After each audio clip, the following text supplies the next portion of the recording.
He's one of the most celebrated and powerful men in the opera industry. At 78, Plácido Domingo still attracts sellout crowds.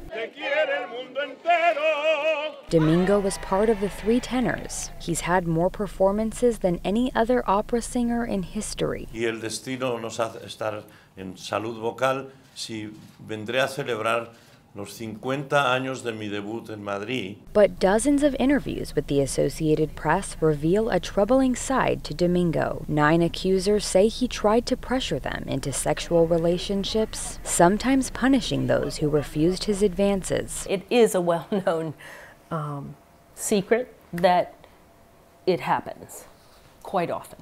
In 1998, Patricia Wolf's career was taking off as a mezzo-soprano in the Washington Opera. Domingo was the artistic director from 1996 to 2003 and later became the general director. He would come up to me this close and he would say, "Patricia, do you have to go home tonight?"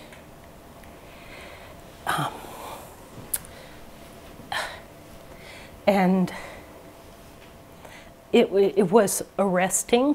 It was very difficult. Wolf says she lived with constant fear and anger, even after Domingo eventually stopped his pursuit. 2 of the women said that after trying to avoid him for extended periods of time, they gave in because they felt that continuing to say no would hurt their career. Several of the women did not want to be identified, saying they still work in the business or feared reprisals. Domingo is currently the general director at the Los Angeles Opera. Domingo did not respond to detailed questions from the AP about specific incidents, but issued this statement. He calls the allegations deeply troubling and, as presented, inaccurate. He says it's painful to hear that he may have upset anyone, and that he believed all of his interactions and relationships were always welcomed and consensual. He goes on to say that he recognizes that the rules and standards by which we are and should be measured against today are very different than they were in the past. Domingo's statement concludes talking about his lengthy career and that he will hold himself to the highest standards. Wolf hopes speaking out now will bring change to the industry. Women are